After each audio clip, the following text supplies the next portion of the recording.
Muy bien, señores, vamos a dar inicio entonces al temario del día de hoy. Vamos a ver en contexto son las obras por administración directa. Recuerden que a partir del 2023 estamos enmarcados por una nueva directiva, que es la 017-2023, la cual actualmente tenemos todas las obras que se vienen ejecutando por administración directa están siendo aplicadas por esta nueva normativa. Entonces, este temario lo vamos a ver en 2 capítulos, la cual el día de hoy vamos a detallar las primeras fases que se pueden ejecutar cualquier obra que se tenga bien, que el Estado a través de que las entidades públicas, tanto gobiernos locales, gobiernos regionales, tengan a bien a ejecutar en esta modalidad. Muy bien, me presento, soy el ingeniero Héctor Portales, ingeniero civil de profesión, con maestría en gerencia de la construcción. Asimismo también contamos más de 10 años de experiencia, hemos podido ver diferentes obras por administración directa. El día de hoy, actualmente ocupo la jefatura de la división de distribución y recolección en la entidad prestadora de servicios de Tacna, a cargo de de todas las líneas, ¿no? En temas de distribución y recolección que tenemos, ¿no? Muy bien. Voy a compartir pantalla para poder iniciar el temario del día de hoy, ¿ya? Lo que les voy a pedir, por favor, si por A o por B la pantalla no está acorde a lo muy bien, señores, entonces vamos a dar inicio con el tema del día de hoy. Es obras públicas por administración directa. Muy bien. Vamos a empezar la primera pantalla y es simplemente un temario de lo que nosotros vamos a hablar en estos 2 días, ¿no? 2 fines de semana. Ya se comunicará con el instituto para poder establecer un poquito más de los conocimientos en este programa que se tiene previsto, ¿ya? Hablaremos primeramente acerca del marco normativo. Recuerden que toda implementación tiene una ley y tiene una reglamentación, claro está. Entonces, a través de eso se van a dar los marcos normativos pertinentes para que los profesionales que vayan a ejecutar una obra y los funcionarios que vayan a ser partícipes, ¿no?, de todos los actuados que se vayan a determinar, pues definitivamente sea dentro de un marco normativo, ¿ya? Para eso está pues la entidad del Estado que va a controlar, supervisar que todo funcionario público pueda acatar de acuerdo a las disposiciones que da el gobierno, ¿correcto? Luego en el punto 2 hablaremos acerca de aspectos generales, ¿sí? ¿Cuál es el fundamento principal por la que dio origen a un cambio, ¿no? A un cambio en la normativa? Vamos a hablar de las fases de aprobación. Aquí ya empezamos, ¿no? Los procedimientos, ¿no? Primero, las fases de aprobación de la ejecución de obra, la fase de preparación de la obra, ¿no? Les voy a contar algo. En esta fase de aprobación no se refiere a la aprobación del expediente técnico, no.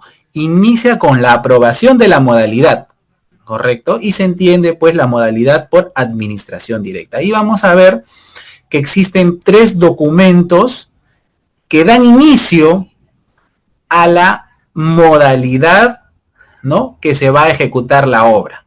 Claro está, por administración directa.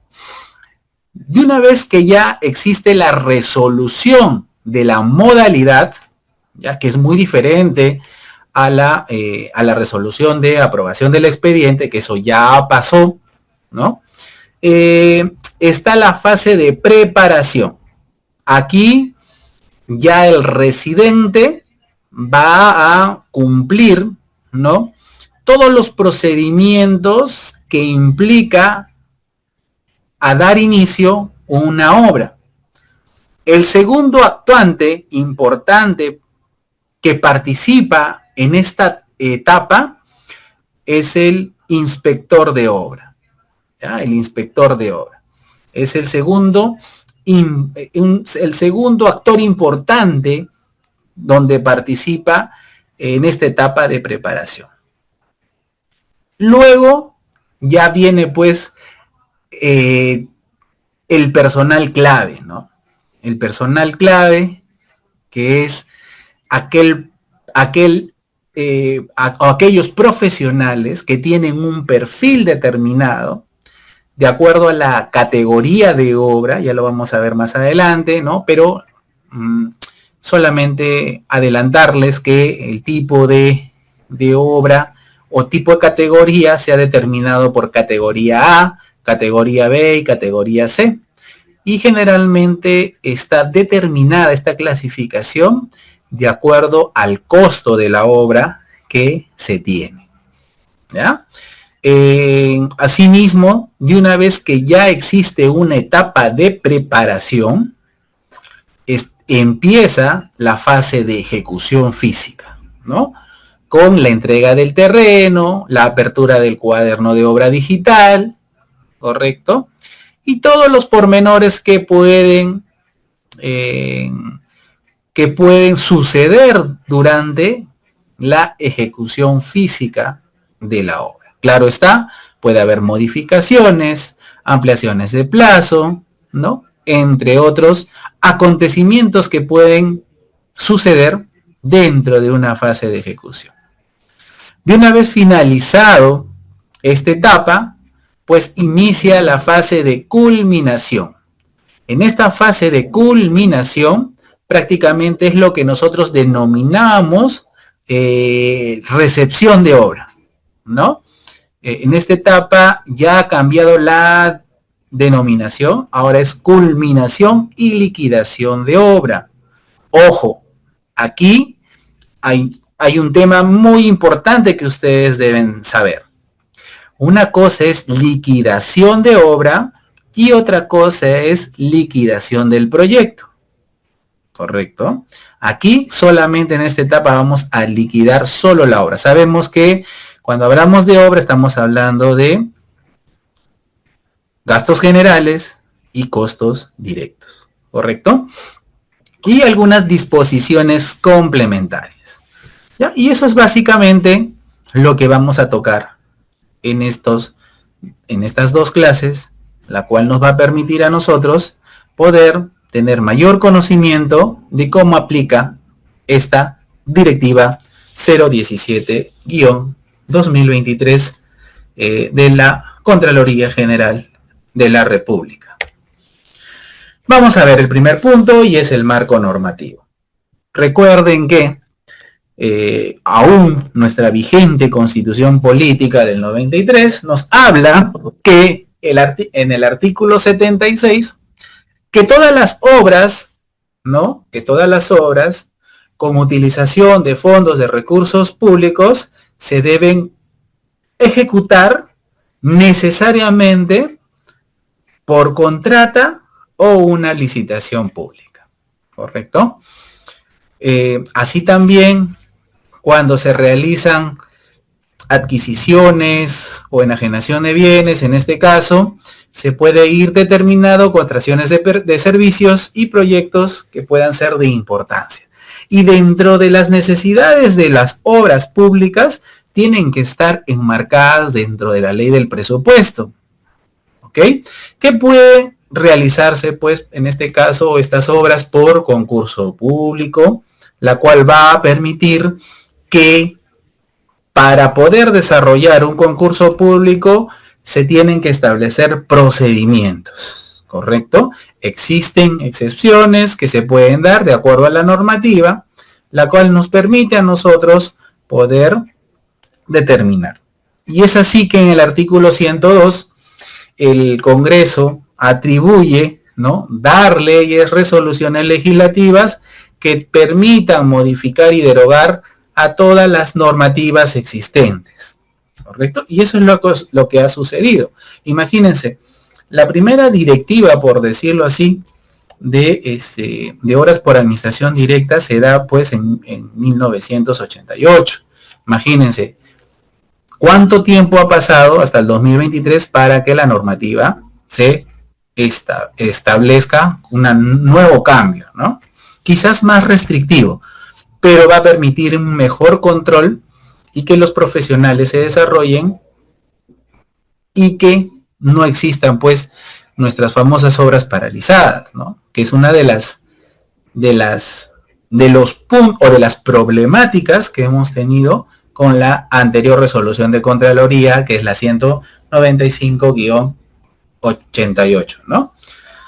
Entonces, ¿qué sucede aquí? Es importante recapitular que bajo la ley 3187.6 se crea la ley, ¿no? Antes de la reglamentación, la ley, que regula los procesos para la ejecución de obras por administración directa a nivel nacional, ¿ya? Por lo tanto, automáticamente se deroga la ley anterior, la 3189.7, ¿ya? Que ya con esta nueva ley se va a establecer cuáles son los procesos de ejecución de obra que vayan a garantizar tres condiciones, ¿ya? Calidad, costo y plazo. Es decir, que la etapa de preparación te permita poder dentro de la ejecución, poder tener obras de calidad, obras en un costo estimado, donde se haya el proyecto, o en este caso el expediente técnico haya evaluado, ¿no? Y que no haya salido dentro de los parámetros que se ha presupuestado la obra y que cumpla los plazos pertinentes de acuerdo al expediente técnico establezca. Eso se llama eficiencia y eficacia, ¿ya? Para con los recursos y bienes del Estado. Entonces, eso ha permitido que se vaya a dar, ¿no? Ya con la ley 3189.7, prácticamente esto lo deroga, ¿correcto? Y da a pie la aplicación transitoria de la resolución de Contraloría 195-88, referida pues a las normas que regulan la ejecución de la obra por administración directa.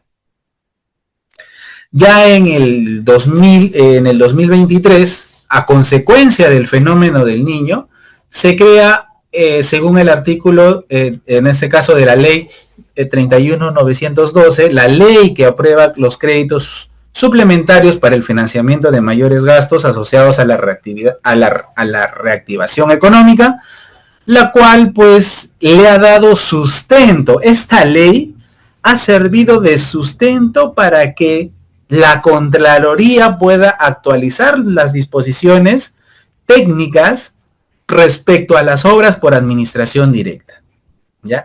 Y es así que dentro de esa ley, en el artículo 18, indica que la Contraloría General deba, por un espacio de 60 días, poder realizar, ¿no?, o dictar las disposiciones normativas para las mejoras de los procesos administrativos que vayan a recaer en una obra por administración directa.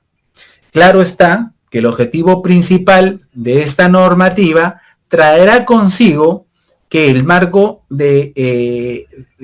normativo publicado sea para un adecuado control gubernamental. Entonces ahí prácticamente todos los que vayamos a ejecutar una obra por administración directa, de cierta manera vamos a recaer en algún tipo de responsabilidad. ¿Ya? Entonces, ese es innecesario, ¿no? Es necesario que ustedes sepan que dentro de los parámetros que indica esta normativa, existe una exigencia basada en el perfil profesional que debe tener cada personal clave, la cual me va a permitir que este grupo lo vaya a liderar obviamente el residente de obra, pero que sin embargo no toda la responsabilidad va a recaer en el residente de obra, ¿no? Entonces, ya más adelante vamos a decirles de qué se trata, ¿no? Y es así que antes de fines de año del 2023 se publica, ¿no?, la directiva 017-2023, donde prácticamente es nuestra reglamentación, ¿correcto? Donde allí de manera sintetizada, compleja, explica los parámetros de regulación y los procesos que se debe llevar a cabo en toda institución pública al momento de determinar una obra, que se ejecute una obra por administración directa. ¿Ya? Es importante detallar que estas medidas tienen de necesidad obligatoria, es que no es una recomendación, sino es una imposición que el Estado, a través de la Contraloría, deba cuidar los bienes del Estado bajo esta directiva, y en caso que alguien violente la norma, pues se atenta a las responsabilidades que deba tener. ¿Ya? Muy bien. ¿Por qué surge la modificatoria de esta normativa? En el 2023, en diciembre, hacen un diagnóstico la Contraloría de todas las obras que a nivel nacional se habían ejecutado, ¿correcto? Y dentro de esas fases, ¿ya? Indican, dentro de ese estado situacional, verifican que se habían ejecutado 65.879 horas por administración directa, ¿ya? Que prácticamente representaba el 40.9% del total nacional, ¿no? Y todas ellas prácticamente era con una inversión de fondos públicos cercana a los 93.000 millones de soles, ¿ya? Esta cantidad, de acuerdo al porcentaje de cierre físico, ¿no?, reportado, asciende prácticamente el 63%, la cual, dentro de esta cantidad, solo ha habido recepción y liquidación de obra 29.063 obras. ¿Qué significa? Que el resto, que prácticamente es el 44%, no se habían culminado, o por lo menos no se habían recepcionado, ni mucho menos liquidado. ¿Eso qué genera, señores? Pérdida en el Estado, porque recuerden, a diferencia de una empresa privada, ¿correcto?, ¿qué busca generar la empresa privada? Ganancias, ¿correcto? Ganancias. Sin embargo, para poder satisfacer sus necesidades, claro está. Sin embargo, ¿el Estado va a generar también ingresos? No. Ellos invierten con la finalidad de poder realizar obras a beneficio de la población y acortar las brechas que se tiene a nivel nacional, ¿no? Como pobreza, quizás reducir, en este caso, reducir el tema, en este caso, tener mayores interconexiones entre los pueblos, ¿no?, mediante carreteras, ¿no?, de acuerdo a las necesidades de la población en construcción de colegios, hospitales, ¿no?, postas, ¿no? Y eso pues el Estado no ejecuta para ganar, sino para poder crear desarrollo en la población, ¿no? Entonces, de esa manera el Estado invierte. Pero invierte, en este caso ahí está pues la ley del presupuesto, pero dentro del marco normativo, pues está dentro de, el Estado dice, yo invierto la obra, pero la tienes que cumplir de acuerdo al expediente técnico. Pero ¿qué sucede cuando esas obras no se concluyen? Se genera pérdidas, ¿no? Se genera pérdidas, no solamente pérdidas económicas, sino también en la población, ¿no? Imagínense un claro ejemplo. Miren, imagínense esto. Un expediente de pistas y veredas. Creo que dentro del lugar que ustedes estén, en los diferentes lugares que se encuentren, creo que las obras de pistas y veredas, pues prácticamente la vemos a diario, ¿no?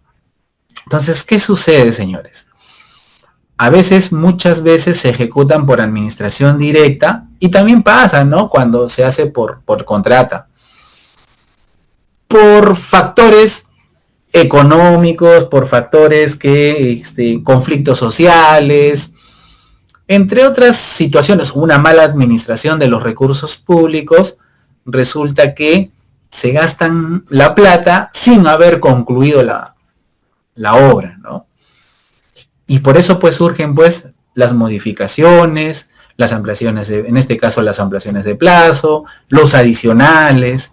O sea, se supone que si hay un presupuesto destinado para la ejecución, se debería cumplir dentro de los estándares. Ahora, esta problemática no solamente radica en la etapa de la ejecución, porque puede ser de que exista un equipo comprometido para poder realizar la ejecución de un proyecto. Sin embargo, a veces hemos podido encontrar que la deficiencia ocurre en el expediente técnico. ¿Correcto? Entonces, un buen expediente técnico radica en la sinceridad, al grado de sinceridad que pueda estar sustentado de acuerdo a la realidad, ¿no? Entonces, y eso cuando se materializan esos errores, se materializa en la ejecución de la obra, al ver vicios ocultos, al no estar de acuerdo a la compatibilidad del expediente técnico, y todas esas modificaciones que van avanzando con el tiempo generan pues una pérdida para el Estado. Entonces lo que puede ocurrir, una paralización de obra. Y una paralización, imagínense que la municipalidad X haya realizado por administración directa una construcción de pistas y veredas, ¿no? Y que sin embargo por X motivo se haya paralizado y se haya quedado en algunos sectores con la destrucción de las veredas. ¿Qué puede originar? Puede originar obviamente un caos en el vecindario. Al estar pues veredas destrozadas, puede contaminar el medio ambiente, existe insatisfacción por la población, confrontación con sus autoridades, entonces todo se vuelve un caos. Por eso que yo les decía, cuando una obra se paraliza, no solamente pierde a nivel económico, sino también a nivel social. ¿Ya? Entonces, señores, para que ustedes vean este indicador, que es importante, ¿no? 44% de obras que se han paralizado es demasiado para el gobierno. ¿Ya? Según el reporte de obras paralizadas que se emitió en la Contraloría en diciembre del 2023, se contaban con un total de 2.298 obras paralizadas, siendo presupuesto de inversión 26.992.199.603. ¿Qué significa esto? Esto es una pérdida que el Estado ha desembolsado en su momento y que no ha sido retribuible. ¿Ya?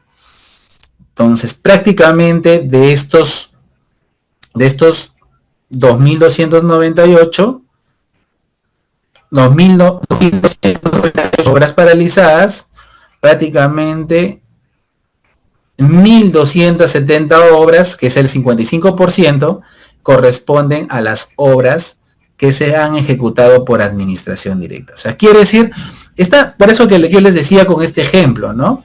Las paralizaciones de obras no solamente pasan pues en la administración directa, también pasan en las contratas. Y aquí prácticamente eso es un 50-50, ¿no? Entonces, el grado de dificultad o la probabilidad de éxito y fracaso que puede existir entre las obras por administración directa y las obras por o las obras por contrata o administración indirecta, prácticamente están a la par, ¿no? Obviamente una con más responsabilidades que otra, ¿ya? Las principales causas de paralización en obras son las deficiencias en el expediente técnico, justo con lo que les comentaba, ¿no? A veces el expediente técnico resulta ser un entrampamiento a poder ejecutar un proyecto. Asimismo, también la falta de permisos y licencias, falta de disponibilidad del terreno y hasta también podría indicar a la contratación de personal no calificado, ¿no? O personas sin experiencia, profesionales sin experiencia, ¿no? Que todo eso repercute en un determinado proyecto. Muy bien, aspectos generales. Es importante trabajar con las siglas, señores, ¿ya? Ustedes van a ver que en la normativa, en esta normativa, se va a ir implementando ciertas siglas que van a estar directamente relacionadas a los procedimientos que nos indiquen, ¿no? CO es cuaderno de obra, COD, cuaderno de obra digital, EETT, que es especificaciones técnicas, ETO, expediente técnico de obra, IO, inspector de obra, OAD, oficina de obras por administración directa, perdón, RO, residente de obra, SO, supervisor de obra. Ojo, diferencia entre inspector de obra y supervisor de obra. Yo ya lo voy adelantando.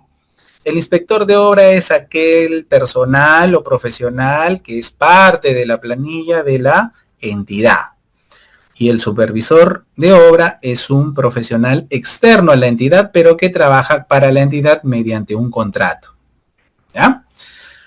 El SNPMGI, que es el Sistema Nacional de Programación Multianual y Gestión de Inversiones, el INVIERTE-P, ¿no? Es aquel que va a velar, cautelar y programar nuestras inversiones a través de las obras públicas. Aspectos generales. ¿En qué principio se sujeta la ejecución de obras públicas por administración directa? El primer punto importante es en la economía, ¿ya? Recuerden, como les había indicado, ¿no? Anteriormente la normativa se abarcaba en poder identificar, ¿no?, el tema de los costos, la calidad y el plazo. Aquí también es parecido, pero también observar los criterios de simplicidad, austeridad, ahorro en el uso de los bienes y de los recursos del Estado. Es decir, que todos los que estamos inmersos en la función pública vamos a poder ser rigurosos y poder controlar, ¿no?, los dineros del Estado, ¿ya? Acá yo voy a poner un paréntesis. ¿Qué es lo que ha pasado? Ya muchas personas, muchos profesionales antiguos, por decirlo así, les ha costado adaptarse a esta directiva, ¿no? Porque la anterior directiva, la 185-88, era mucho más light, ¿no? O sea, había muchos espacios vacíos que prácticamente mediante las directivas internas de cada entidad, pues trataba de orientar un correcto procedimiento, ¿no? y prácticamente las normativas pues las establecía la misma entidad, ¿no? Y no había problema. Sin embargo, ya con esta normativa te indica, es como una guía, qué es lo que tú debes hacer para poder profundizar en cada una de las tareas. Entonces, este cambio para muchos profesionales, como se dice de la vieja guardia, les ha costado y les sigue costando poder. Yo les digo porque me ha pasado. He visto pues profesionales que se han resistido al cambio, pero la normativa está para cumplirla. Entonces, y ya de cierta manera, los que tienen experiencia, pero que son jóvenes, entonces han sido, de cierta manera, tienen un grado de responsabilidad, ¿no? Que se debe cumplir la normativa, ¿no? Y si no, pues está sujeto a cualquier sanción o medida disciplinaria que puede llegar. Otro de los puntos importantes que ayuda en el principio de la ejecución de las obras es la eficiencia.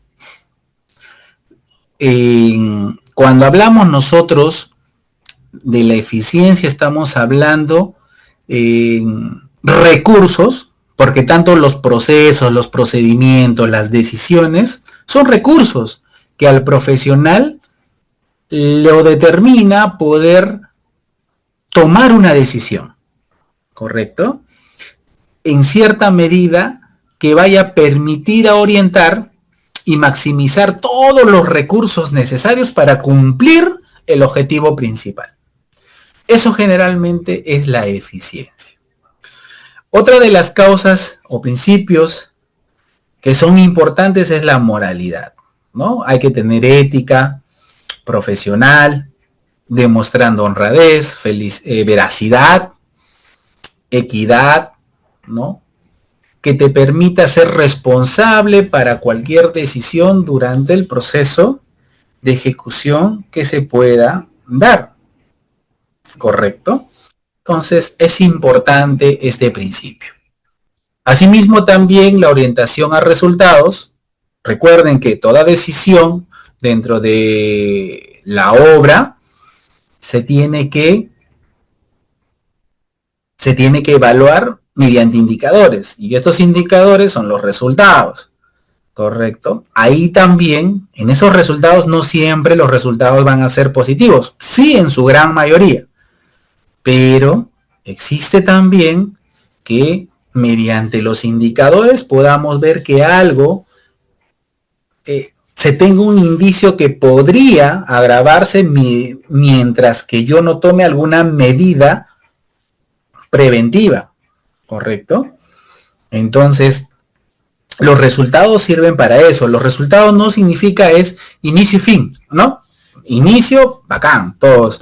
Pero cuando finalizo, listo, mis resultados, no. Sino que los resultados tú parcialmente vas evaluando hasta que puedas detallar, ¿no? Puedas detallar finalmente tus resultados que sean óptimos, positivos. Quizás en su momento de la ejecución te has podido dar cuenta que hay líneas críticas o tareas críticas que te han permitido pues ajustar algunos detalles para que no se materialicen en un aspecto negativo, ¿correcto? Y finalmente, el quinto principio importante es la transparencia, ¿no? Yo sé que a veces hay de todo pues en la institución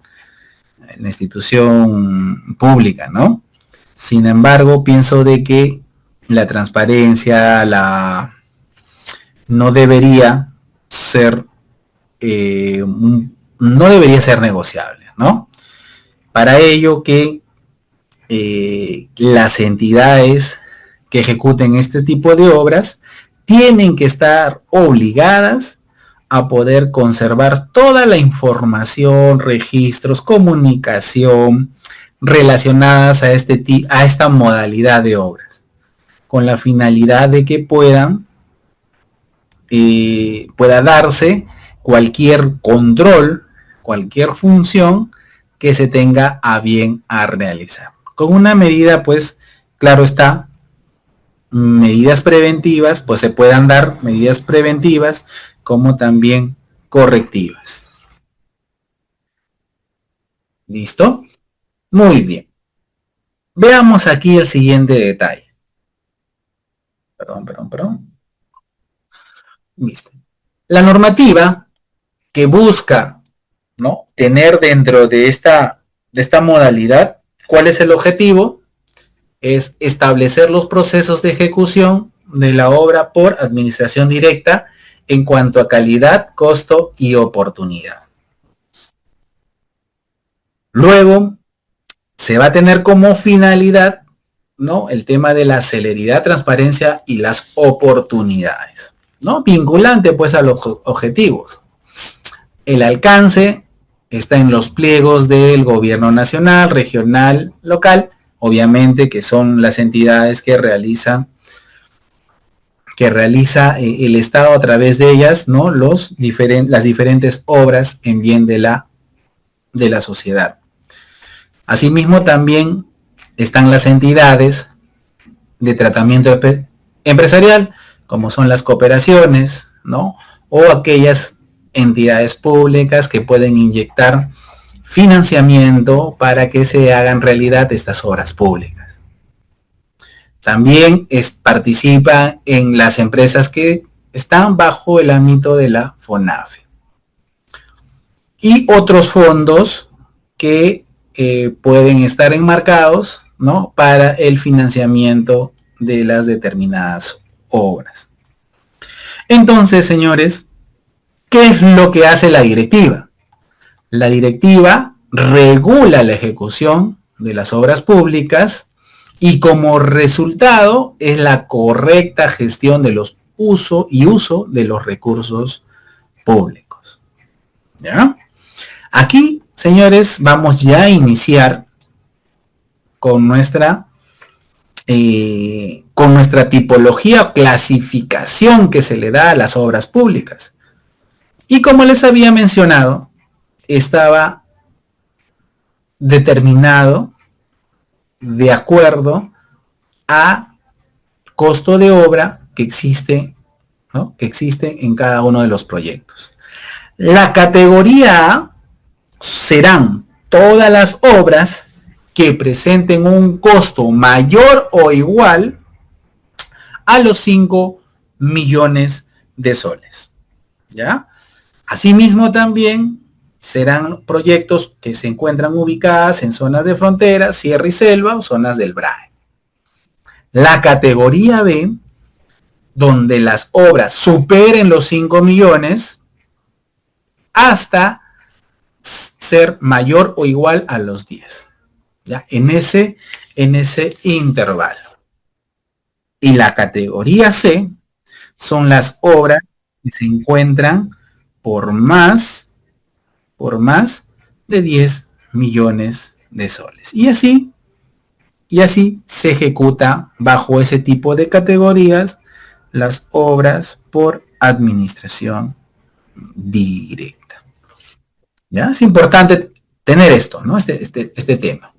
Obviamente, si ustedes se preguntan cuál es la diferencia entre una de ellas, aparte del costo de obra, yo diría que también el grado de complejidad, desde el requerimiento de los perfiles profesionales, ¿no?, hasta los parámetros de control que se van a realizar en este tipo de obras. Como sabemos, señores, un expediente técnico es un conjunto de documentos, ¿no?, donde se tiene como resultado poder ejecutar un proyecto. Claro está, ya sabemos pues que un expediente técnico tiene memoria descriptiva, tiene pues diseños, planos de especialización, ¿no?, las especificaciones técnicas por partidas, donde nos indican los procedimientos que vamos a seguir. Obviamente vamos a tener pues estudios básicos como topografía, hidrología, geotecnia, mecánica de suelos, dependiendo también el tipo de obra que vayamos a realizar. Va a haber una memoria de cálculo, planilla de metrados, análisis de precios unitarios, ¿correcto? El presupuesto de la obra, ahí determinaremos los costos directos, los gastos generales, permisos, licencias, otros conceptos aplicables que se pueden detallar, la cual a ese presupuesto siempre se determina bajo cotizaciones, mínimo 3, ¿no? Y qué puestos y equipos o puestos en obra que se deben desarrollar.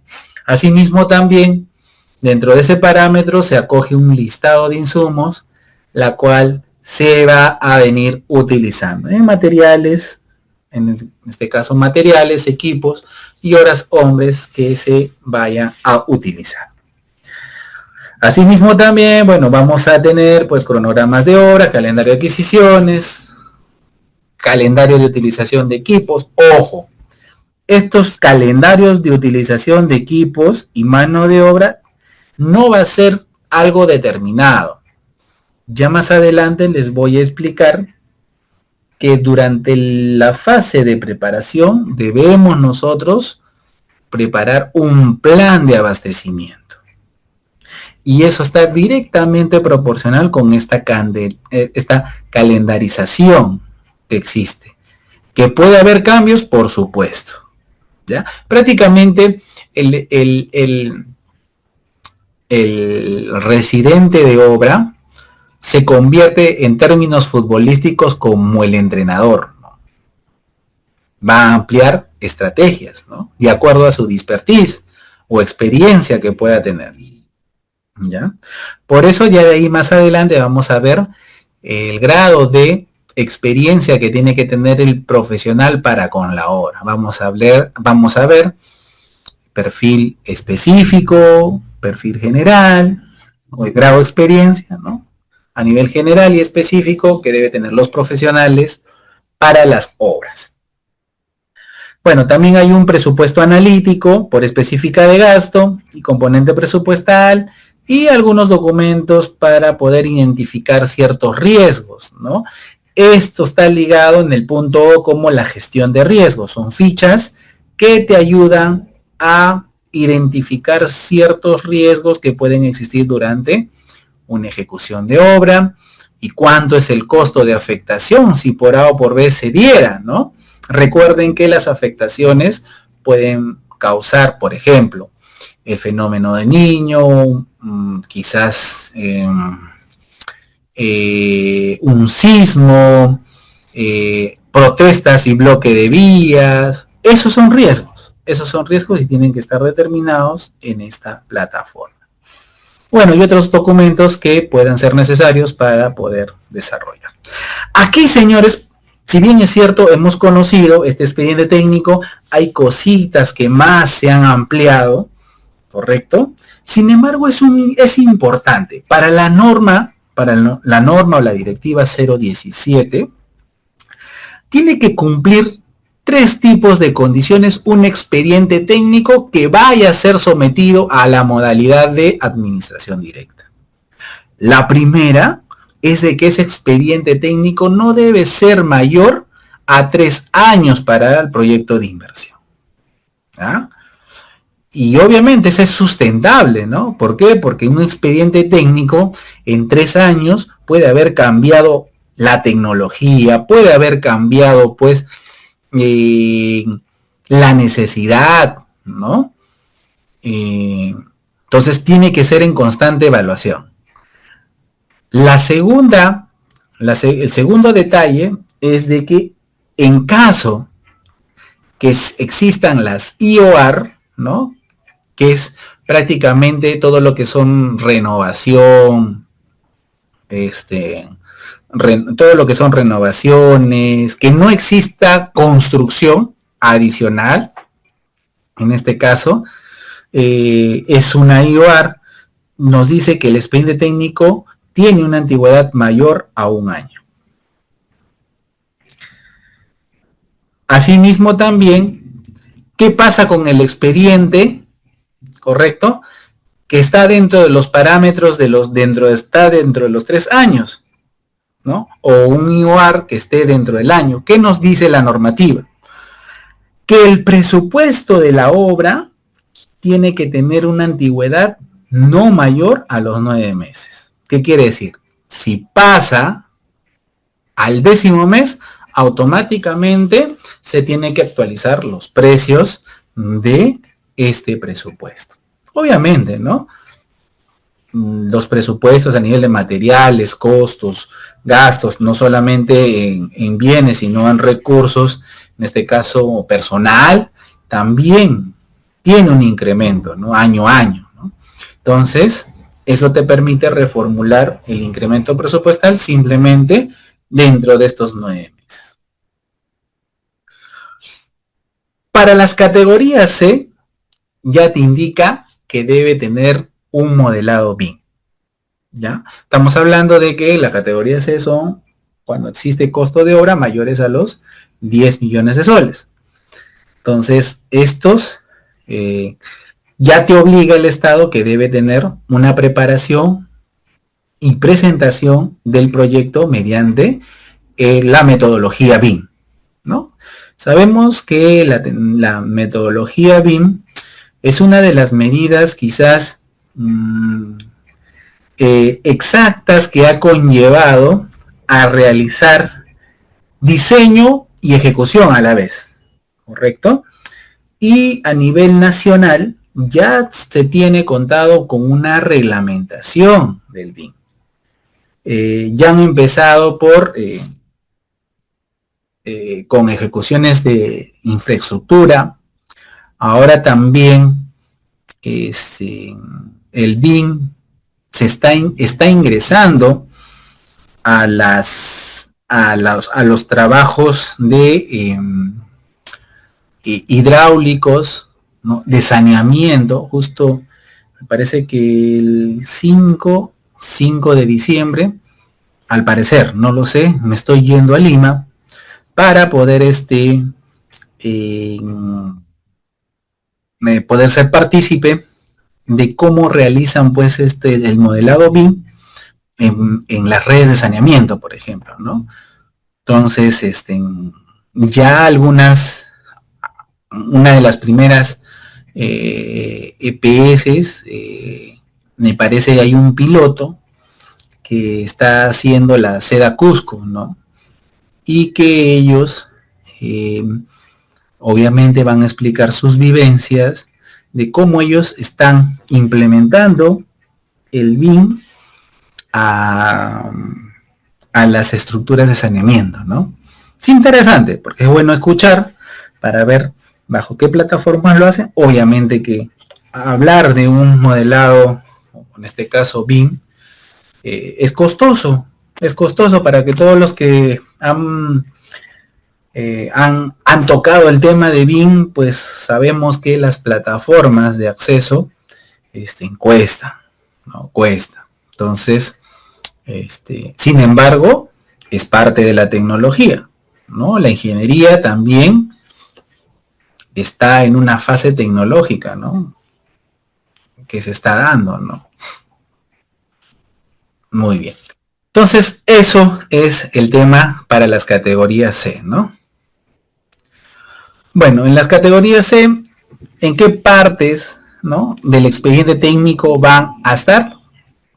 Por ejemplo, en el modelado BIM va a participar en la etapa de la elaboración, ¿no?, del expediente técnico en lo que es la visualización en 3D, ¿no?, para ver cómo va a quedar el proyecto. Asimismo, con este modelado puede detectar las interferencias y las incompatibilidades que pueden existir con el proyecto.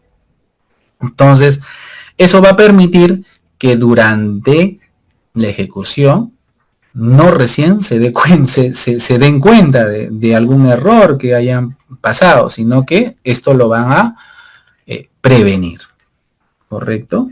Y mediante eso ya nosotros realizamos un registro de información de lo construido, ¿no? Prácticamente ya de los planos de postconstrucción. ¿Ya? Listo. Es importante también detallar detallar que aquí le han dado una denominación, Oficina de Obras por Administración Directa, o más conocido como la OAD. A ver, un ratito, por favor. Un segundito. Vamos a continuar entonces. Muy bien. La Oficina de Obras por Administración Directa va a ser la responsable, ¿ok? La oficina va a ser la responsable de dirigir, planificar, organizar, designar, ¿no?, a los profesionales que van a estar a cargo en una obra por administración pública, en este caso por administración directa, ¿ya? Va a ser la unidad orgánica que va a ser la responsable de poder aplicar funciones de acuerdo al inciso A hasta el inciso N del numeral 6.7 de la directiva, ¿ya? Ingeniero, pero no existe esta oficina de obra por administración directa. Yo no he escuchado. Yo trabajo en la municipalidad X, pero yo no he escuchado eso. Muy bien. Y sí es verdad. La oficina por administración, en este caso, la oficina de obras por administración directa, o más conocido como AD, no está sintetizado con ese nombre en muchas municipalidades y gobiernos locales. Se le ha dado este nombre por ejemplo, a la gerencia de ingeniería, ¿no?, que sí podemos encontrar en nuestras municipalidades, a la subgerencia de obras, a la división de obras, todas esas funciones de estas áreas que familiarmente conocemos en diferentes instituciones son atribuibles como oficina de obras por administración directa, son la OAT, ¿no?, sino que no está directamente dada con esa denominación. ¿Ya, señores? Entonces, ¿y el Estado lo establece o en la normativa lo establece? Sí, lo establece. ¿Por qué? Porque el Estado, en este caso en la normativa, te dice, ¿no?, en las normativas complementarias te indica, en el caso que ya exista definida un organigrama destinado al área que va a ser la responsable de dirigir, ¿no?, las ejecuciones por horas por administración directa, pero no será, pues, ¿no?, objeto, ¿no?, de la denominación de OAT. Pero sí sabemos, se sobreentiende que es parte del OAT cubrir todas esas funciones, ¿no? Entonces, eso. Personal clave. Aquí vamos. El personal clave es el personal que no está, que no se puede dejar de omitir. El personal clave es el personal mínimo para poder ejecutar una obra por administración directa. Claro está, ojo aquí, claro está, dependiendo al tipo de categoría que tú vas a pertenecer. ¿Ya? Dentro del personal clave está el residente de obra, supervisor o inspector de obra, administrador de obra. Ojo, acá, si ustedes ven, ya no hay asistente administrativo. El asistente administrativo es muy distinto al asistente de obra. ¿Ya? El ingeniero SOMA, ojo, ya no estamos hablando de prevencionistas de riesgo, ingeniero de seguridad, no, estamos hablando de ingeniero SOMA, seguridad y salud ocupacional y medio ambiente. Estamos hablando de ingenieros de calidad, ¿ya? Estamos hablando de asistentes de obra, estamos hablando de almaceneros y otro según el grado de complejidad. Ingeniero, la pregunta, si usted me ha mencionado que ya no existe asistente administrativo o prevencionista de riesgos, ¿eso significa que ya no van a existir en las obras por administración directa? ¿Ustedes qué creen? ¿Qué dicen? Solamente este perfil o estos perfiles o puestos de trabajo solamente va a cubrir en esta nueva fórmula ¿no? Para las obras por administración directa. ¿Por qué les pregunto? Porque son preguntas muy recurrentes que me hacen algunos alumnos, en la cual, bueno, hemos tenido que también aclararles, ¿no? ¿Qué dicen ustedes? ¿Qué será la vida de los prevencionistas de riesgo, los asistentes administrativos? ¿Ya no podré contratar ahora?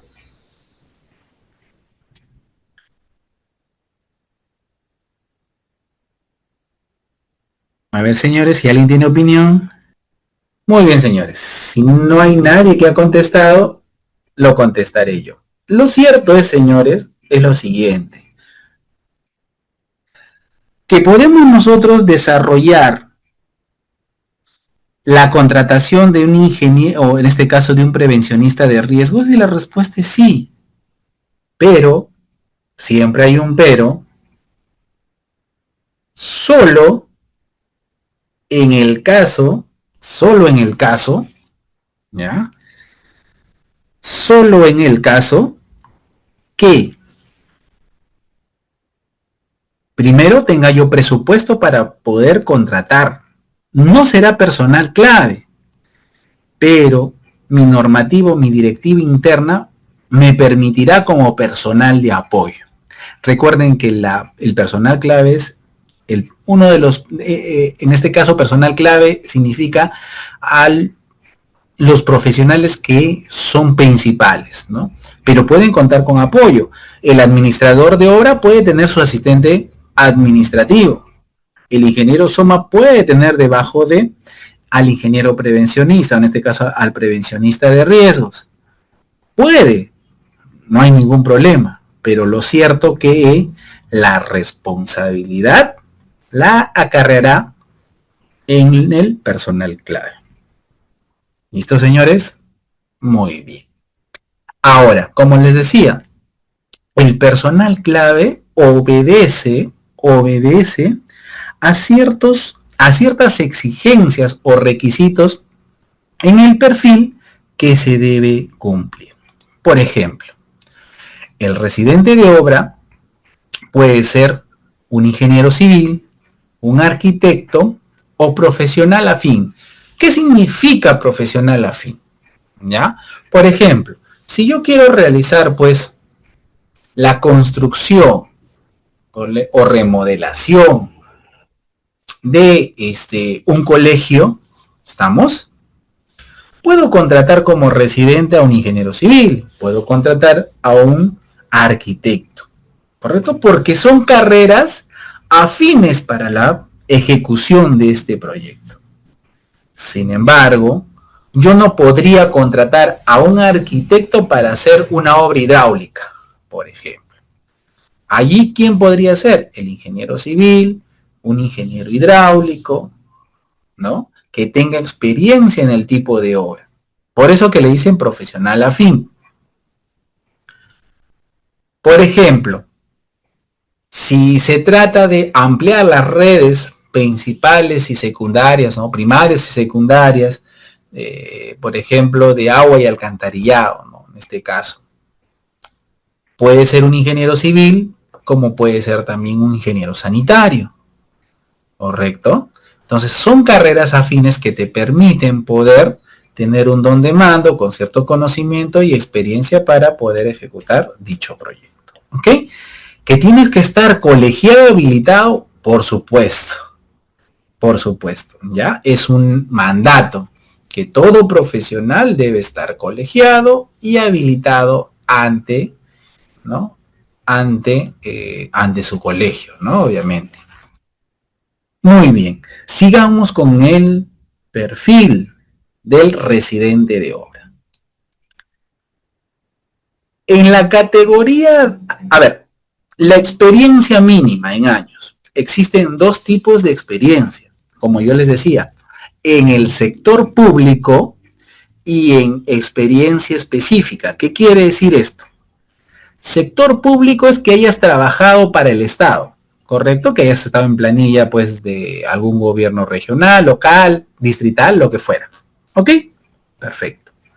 Entonces, aquí, en este caso, Para la categoría A, para la categoría A, por ejemplo, te dice que no es necesario en este caso, ¿no? Tanto la categoría A, categoría B, categoría C, pero sin embargo, para experiencia específica, mínimo para la categoría A, si tú quieres ser residente, tienes que tener 2 años específico. ¿Qué significa? Que hayas estado como ingeniero residente de obra, ¿no? Mínimamente por 2 años. Acumulables, claro está, ¿no? Si quieres ser residente de obra para una categoría B, mínimo tienes que tener 5 años de experiencia específica. Y categoría C, 8 años. ¿Ya? Recuerden que es una experiencia exigible como residente. Ahora, tú puedes saber cuánto es acumulable. ¿Es necesario que solamente hayas participado como residente? No, también es cuantificable siempre y cuando hayas sido especialista, ¿no? Supervisión de obras, supervisor de obras, o inspector de obras, o residente, ¿no? Es decir, que hayas tenido pues un don de mando, ¿no? En este caso. El supervisor igual, generalmente tiene el mismo perfil que cumple un residente. Pero aquí cambian las cosas. El supervisor o inspector tiene que tener más experiencia que el residente. Claro, es obvio, porque el supervisor prácticamente, aparte de controlar y supervisar la obra que se cumpla de acuerdo al expediente técnico, también pues tiene que tener mayor experiencia, porque quizás vaya a aconsejar, a recomendar, ¿no? Aquellas situaciones que se pueden venir por delante, ¿no? Y que representen algo negativo para el proyecto y que pueda perjudicar el avance de la obra, ¿no? Entonces, siempre bueno es que los profesionales supervisores tengan las recomendaciones de caso hacia los residentes de cualquier acontecimiento que se puede dar, ¿no? Antes, identificar para poder desarrollar cualquier decisión, ¿correcto? El administrador de obra. El administrador de obra es un profesional que puede ser administrador, contador, economista, ingeniero industrial y otras carreras afines destinadas a la administración. Es un tema administrativo, claro está, ¿no? Aquí, para la categoría, es sin experiencia, ¿correcto? Sin experiencia. La categoría B es mínimo 2 años en el sector público. ¿Qué significa? Que tú no necesariamente hayas podido trabajar como administrador, puede ser que hayas trabajado como asistente administrativo, puede ser asistente logístico, secretario, ¿no? En cualquier puesto de trabajo que evidencie que hayas estado trabajando para cualquier municipalidad, gobierno local, ¿no? Como se puede hacer.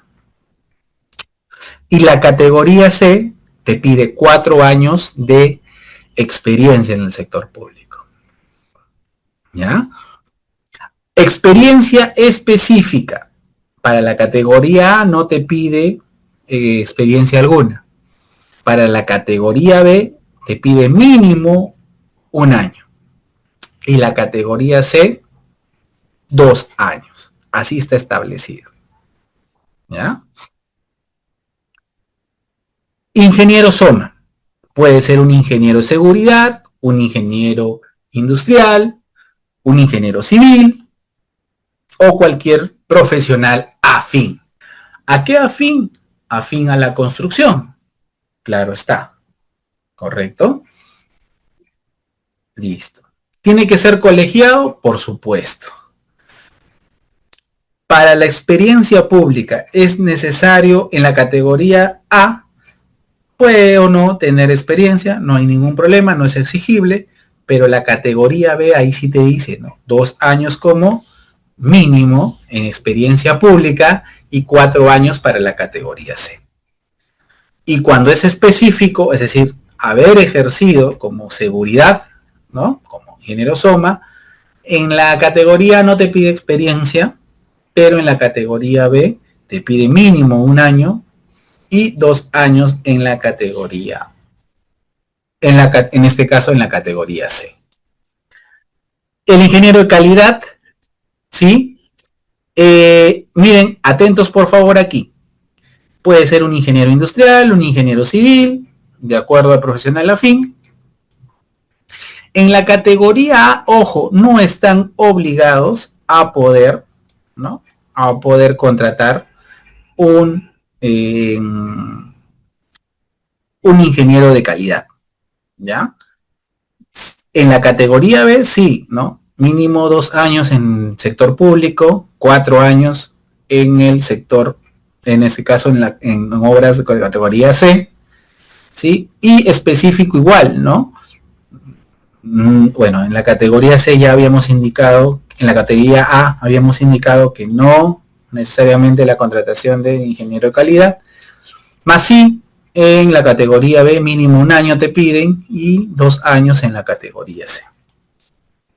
Asistente de obra, ¿listo? El asistente de obra, ¿te pide ser colegiado? No, ¿no?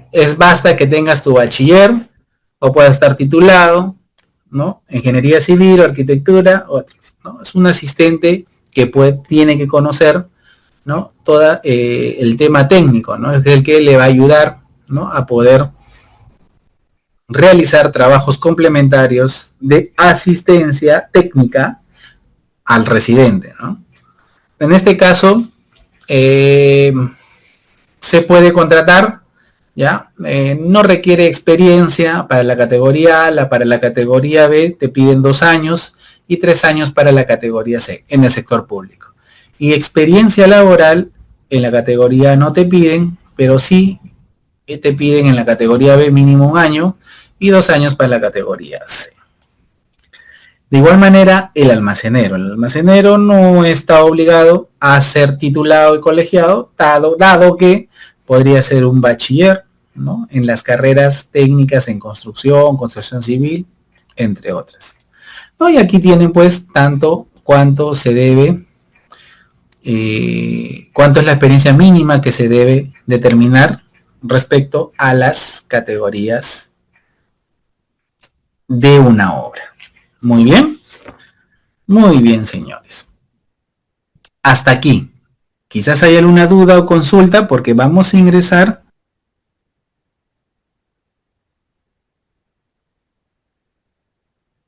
¿Todo se entendió? ¿Todo estamos bien? ¿Se entiende? Es importante, señores. Miren, en esta enseñanza que trato de dar en este tiempo, nos permite que ustedes puedan fortalecer su conocimiento básico, ¿correcto? Para que de ahí ustedes en adelante puedan tener un carácter de análisis, ¿no? Obviamente que en la normativa van a encontrar pues inconsistencias, pero si tú tienes conocimiento, ¿no? Tienes conocimiento de la base de la normativa, entonces va a ser mucho más fácil poder tener una crítica muy valorada, ¿no? Con respecto a las decisiones que puedas tomar. Entonces, por eso es importante ello, ¿no?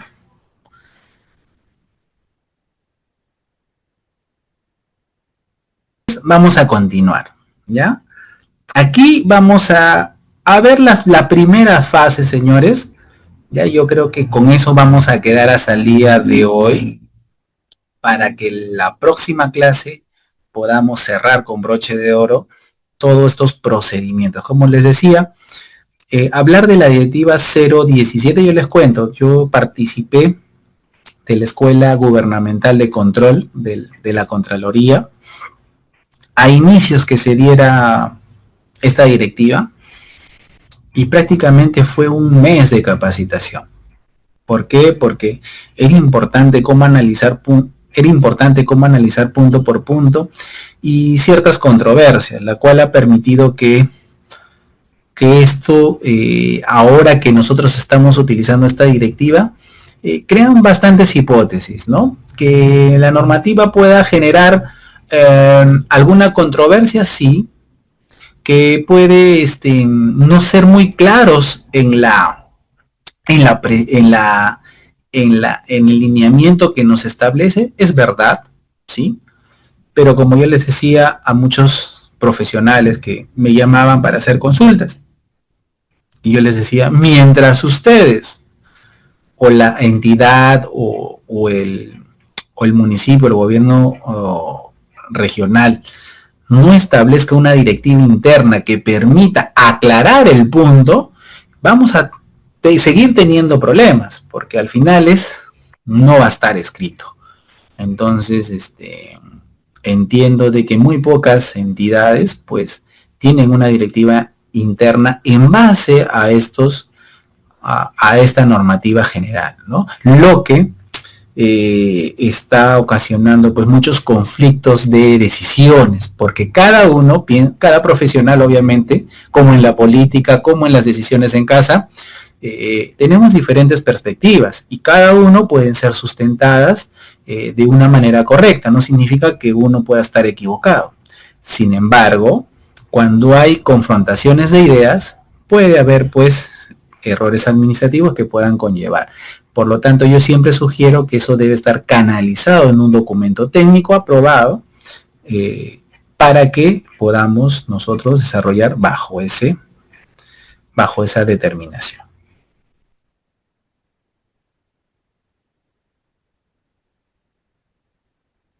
Muy bien, señores, vamos a seguir y a continuar la fase de ejecución.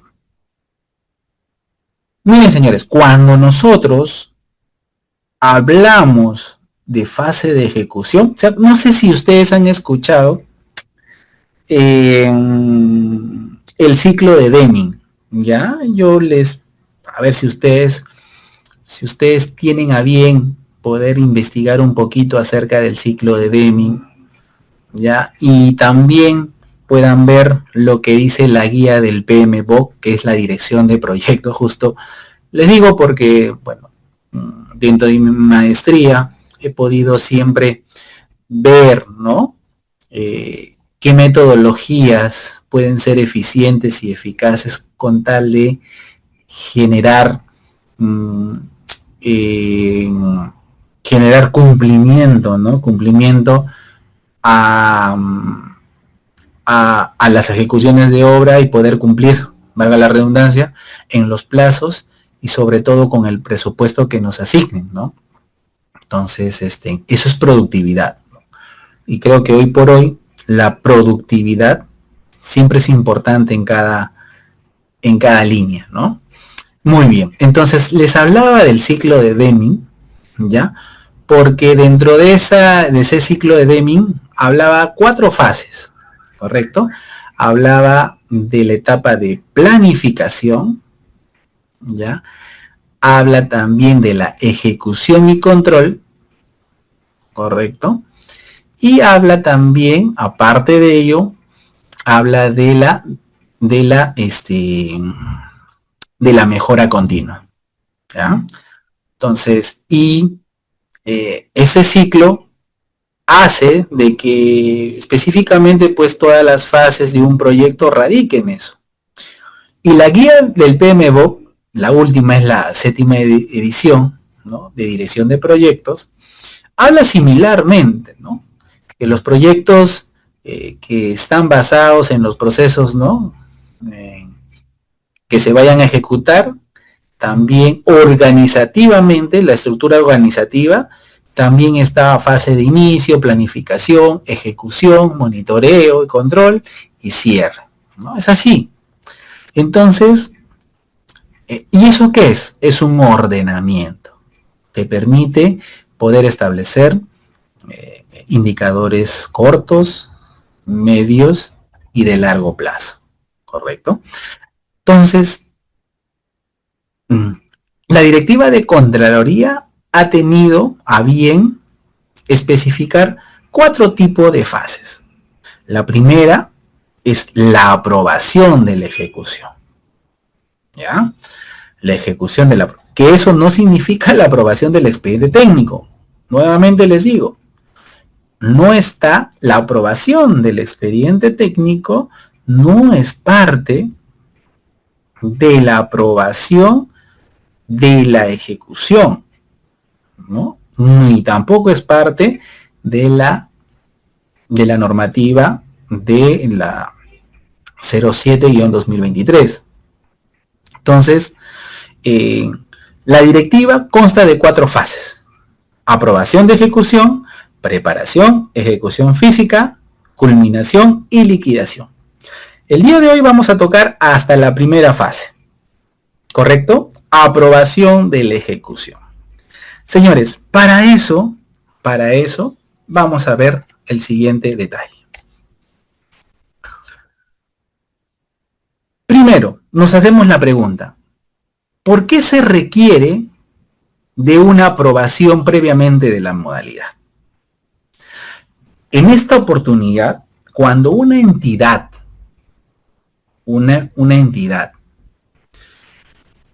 tiene que tomar una decisión frente a una ejecución de un proyecto, bien lo haces por contrata, que es parte de un proceso de selección, ¿no? Contratación con el Estado, o bien lo haces por administración directa. Tienes 2 caminos ahí para poder determinar. Muy bien. En ese tema, para poder analizar que la obra se realice por administración directa, tiene que haber una evaluación. ¿De dónde? ¿De quién? De la OAD, de la Oficina de Obras por Administración Directa, la cual tienen que evaluar los riesgos que puede conllevar a poder ejecutar la obra por administración directa. ¿Y qué indicadores tú debes evaluar? Si los procesos y la ejecución son lentos, si pueden existir deficiencias en la calidad, si no tengo personal capacitado para poder elaborar ese tipo de obra, ¿no? Entonces, todo eso yo tengo que evaluar. Si tengo equipamiento, si tengo equipos, ¿no? Maquinarias para poder realizar, ¿no? Entonces, toda esa evaluación hace que no generen sobrecostos, ¿no? Y a su vez, en algunos casos, algunas veces, pues solamente utilizan la parte de un presupuesto nada más, más no el 100% para la ejecución.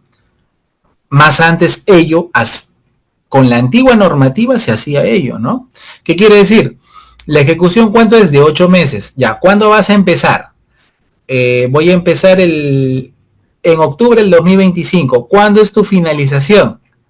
Por decir, en junio del 2026. Ah, ya. Entonces, como no vas a necesitar el 100% de tu presupuesto, te voy a dar solamente hasta diciembre del 2025 un presupuesto parcial y el próximo año vemos cómo continuamos para que puedas terminar. Pero ¿qué resulta, señores?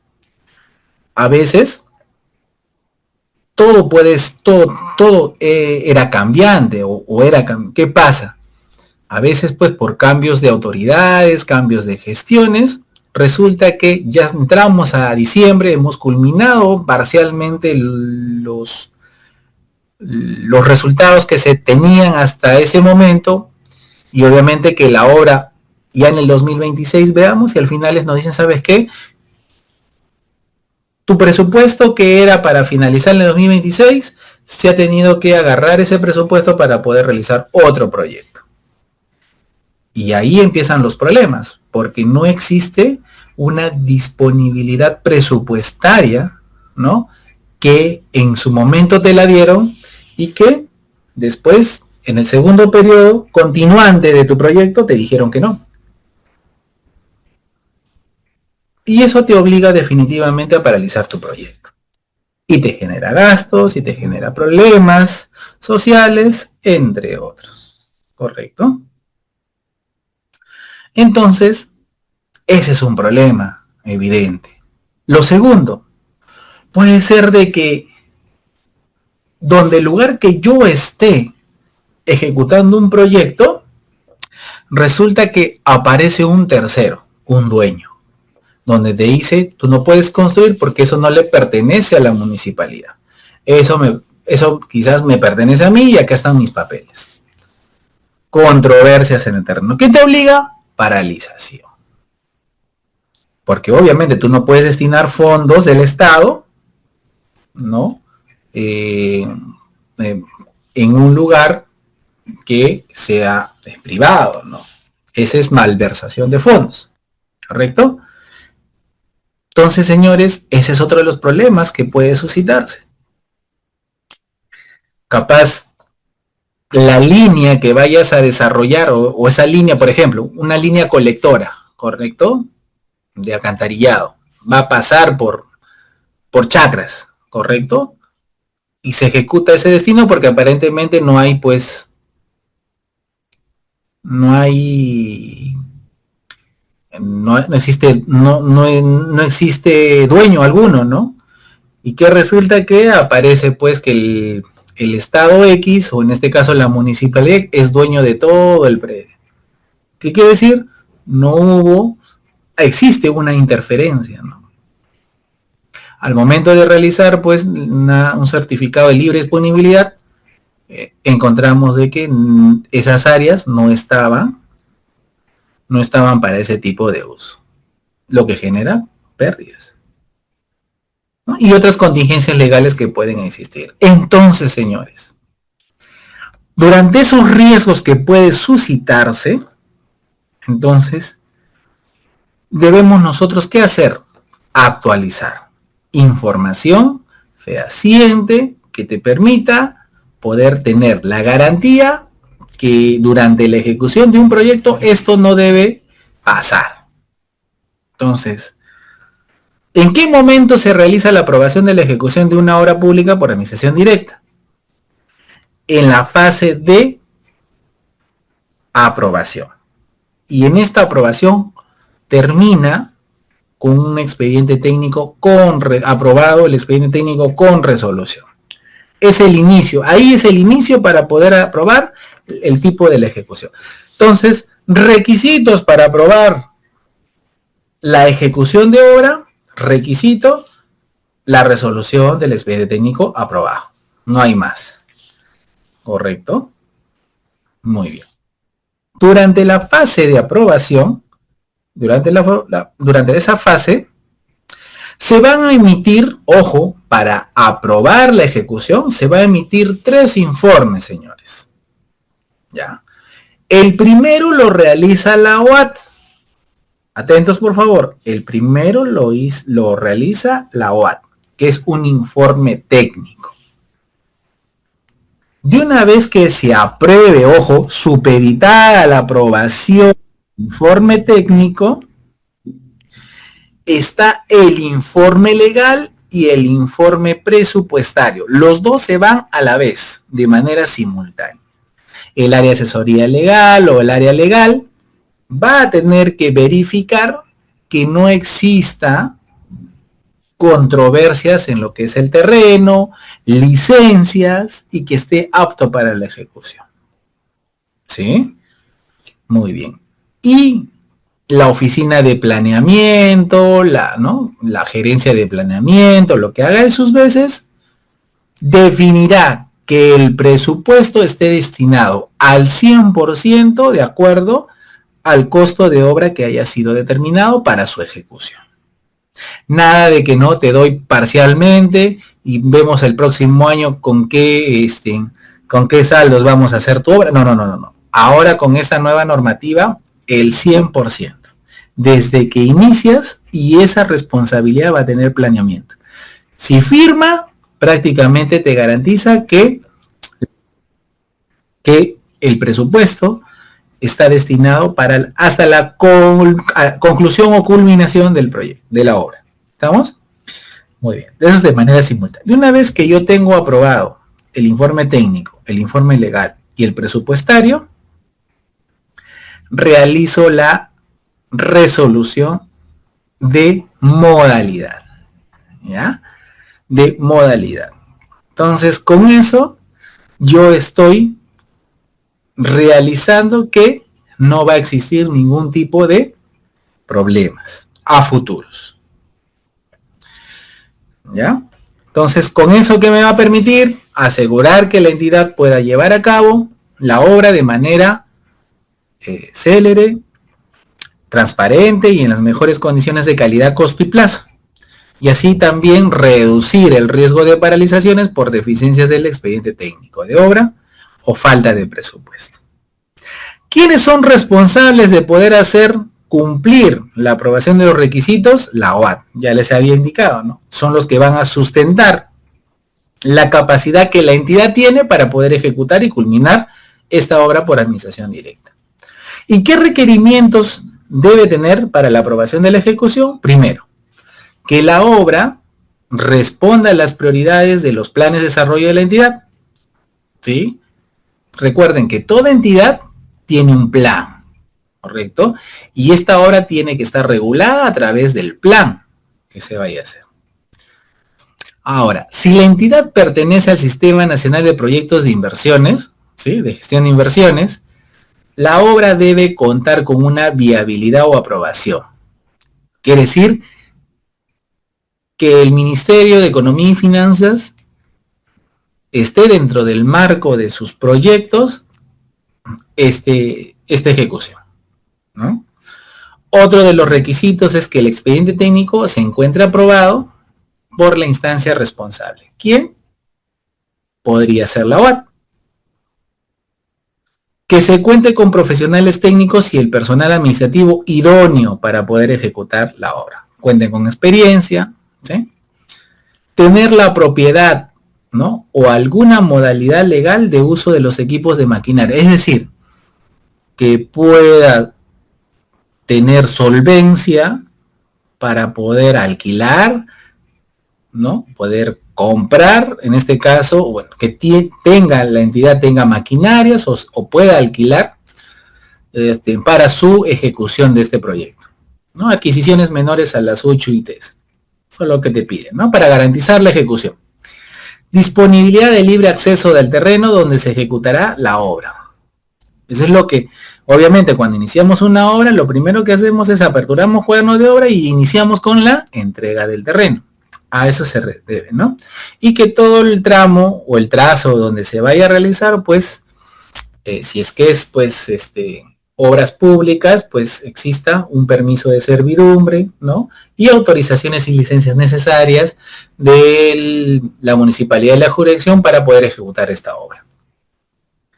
Asimismo, que se cuente con el programa de ejecución de obra, calendario de obra valorizado y calendario de adquisición. Quiere decir, aquí existe un compromiso en la cual se va a cumplir lo que dice nuestro programa de ejecución, el calendario de la obra valorizada y el calendario de adquisición de los materiales y equipos.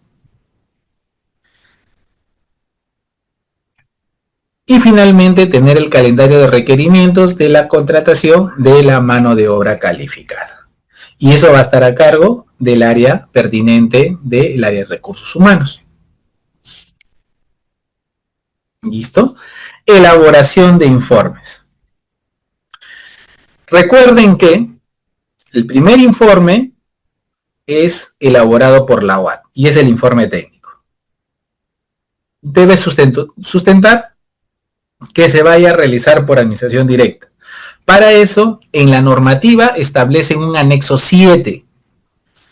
Escuchen, anexo 7. Ese anexo es un formato que debe llenar la OAT.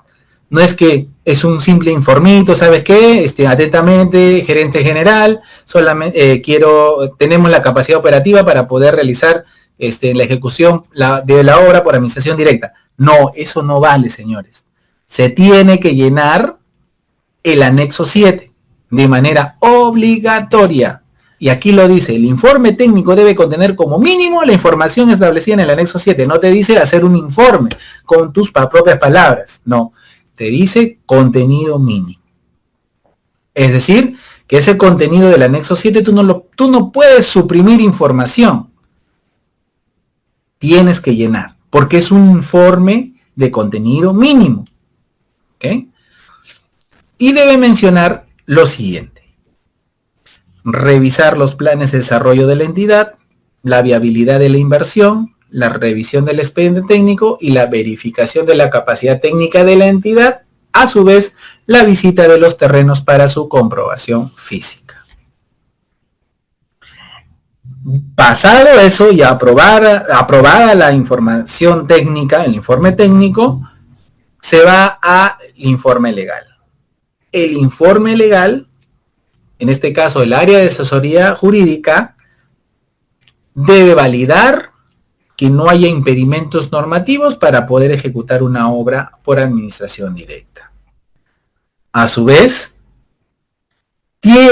por eso que les decía, tiene que verificar que el informe técnico se encuentre aprobado.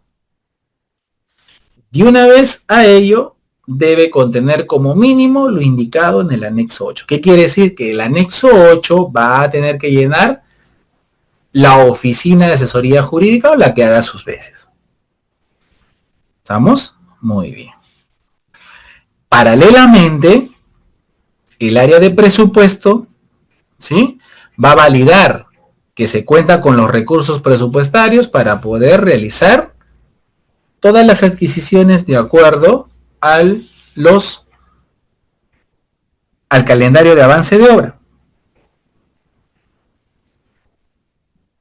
¿Correcto?